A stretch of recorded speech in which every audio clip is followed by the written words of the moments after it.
we are going to be going over some of the worst games that we've played this year because not everything always comes off perfectly.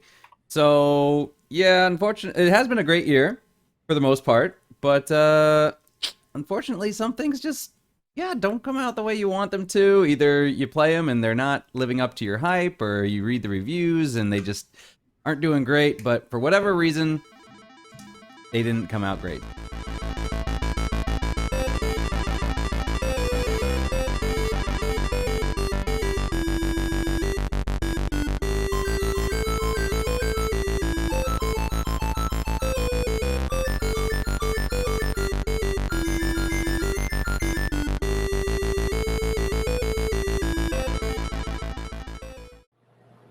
Because Crean's not here, and I bet it would have been interesting because it would have been interesting to ask him, does he encounter that in Hearthstone? Because I think he's probably the only one who plays. Well, I know you can play it on the mobile phone, you can play it on Steam as well, but like a mobile phone game where you can pay to win. Sorry, in a new pack comes out, and you can just invest $1,000 or $5,000 and just presumably buy out the pack. I guess I'm not entirely sure if that's how Hearthstone works. Hearthstone is when it comes out. It's kind of like any real world trading card game where if you buy more packs, then you have a higher chance of getting better cards. But it's like a real world game. Like if you were playing Pokemon or Magic, where you buy a pack and you don't necessarily know. You know the theme of the pack, but you don't know necessarily what's in it. So sometimes you might get really good cards, a lot of them at once, and sometimes you probably don't. But the more money you spend, the higher chances you are of getting better cards. Yeah, I was going to say, sure, if you invest $5,000 or something on a pack, yeah, you're gonna have lots well. of you're gonna have every card you want, but you're gonna have lots of cards that you don't want either. So, so yeah, and to my knowledge, there's no trading system. So, just a question: it's Warhammer 40k or is it a fantasy one? It is that the one- fantasy. It's okay, fantasy. so I got the right picture. No, because I wanted to say that Games Workshop usually is terrible at giving the license to video game maker, editors, and stuff.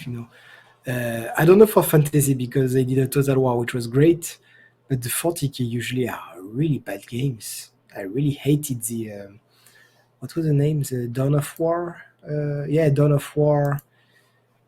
The Inquisitor was okay.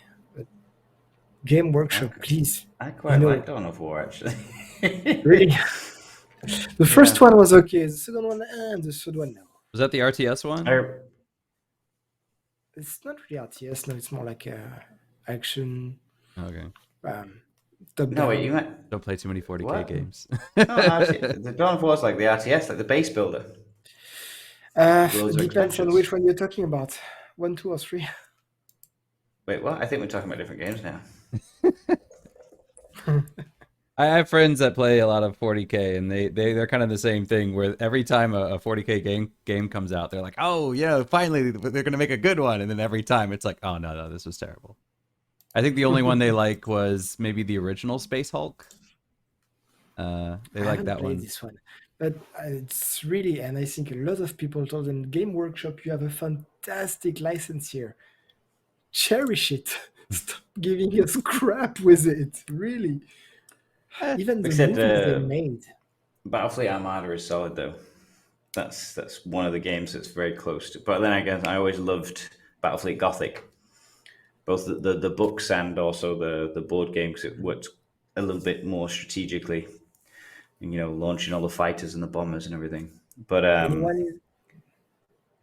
anyone waiting for Total War 3? Not sure if I need to get into it. I've kind of missed it because I only just got into playing with my laptop, but I should. Apparently, you should get in from the first one because the story continues, does it? Yeah, it's more like you can buy it for just standalone, it's fine. But if you, at least for 2, I bought the second opus standalone. But if you buy 1 and 2, then you have the map, like the massive map. Number 1 is the old kingdoms with humans, dwarfs, vampire count. Second one, It's my cat. Second one is the elves in the middle with the lizard man on the other side. And if you buy both one and two, you can play with the whole world. And I guess the third one will expand east with chaos dwarfs, ogres. So I guess if you have all the three, you will have a really, really massive map, and that's gonna be extremely fun. Because honestly, second one was very fun in itself, but once you have both and you can play on the very big map, it's really, really cool. I don't know how it's called, the Egyptian, this the equivalent of Africa with the Egyptian undead. This is my favorite factions. Yeah, I saw an announcement the other day. They were talking about they're adding a Chinese faction or the Chinese equivalent faction. Really? Okay, because Yeah, there's a faction in Faris, but I don't have much news. I know they're doing the Kislev, I think, the Russians. Kislev is very fun as well, so yeah, they're I really adding. want to play it. They call them Empire of Cathay or something like that. I'm not quite sure. Oh, possible. Yeah. But I just remember because one of the comments was somebody was like, "Oh, they make a game and they add the Chinese faction and they add a literal dragon lady." So that was the comment. And I prefer to play the greenskins. They are fun. They're stupid, but they are fun. All right. So anything else to say, Phil? I haven't played this one. So this is kind of similar to Rise to War, or is it like a kind of a strategy kind of thing, or? Yeah, but it lacks the resets. It lacks the season resets. So the people who spend the biggest money, the people who played the longest, are always going to be years ahead of everybody else.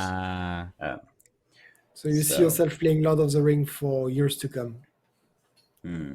Weeks to come. Weeks to come. We will see. It does have its own problems. There are niggling issues, but at the moment, like because it's new and everybody's getting along, you can kind of overcome them. But whether in 3 seasons time, 6 months along the line, everybody's still raring to go. Everyone's starting to get a bit fatigued. We'll see, because it is heavy duty. I've said that before. Like you see from the live streams going on for like 7 or 8 hours, and even then I'm kind of like having to cut myself short and be like, right, okay, I'm going to bed now. It's 6 a.m. or 7 a.m. and I need to get some rest or something. And Sundays was a short one because I really wanted to go to bed early, and even that was like 2.5 hours, 3 hours or something. So it's easy to get sucked into losing time.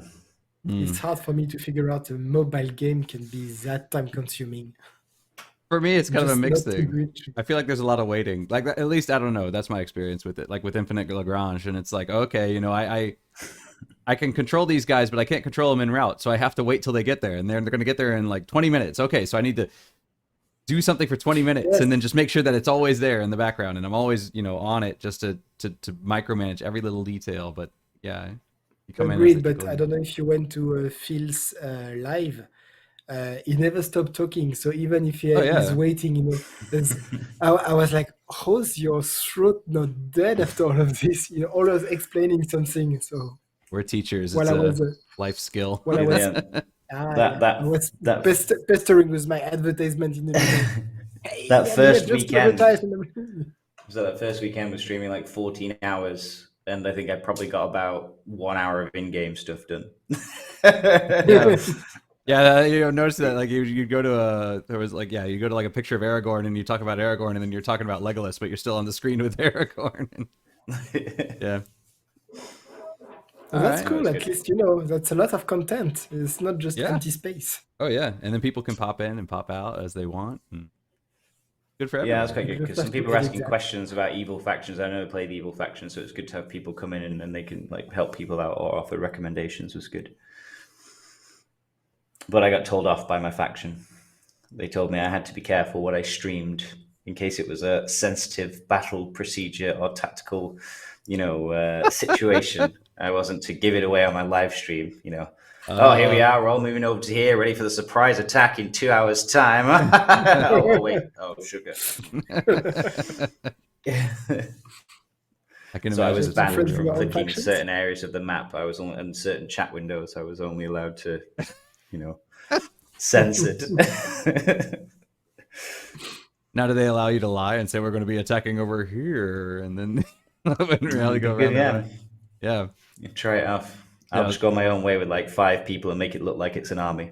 Guys, we're over here. We're fighting over here. Exactly. Surprise!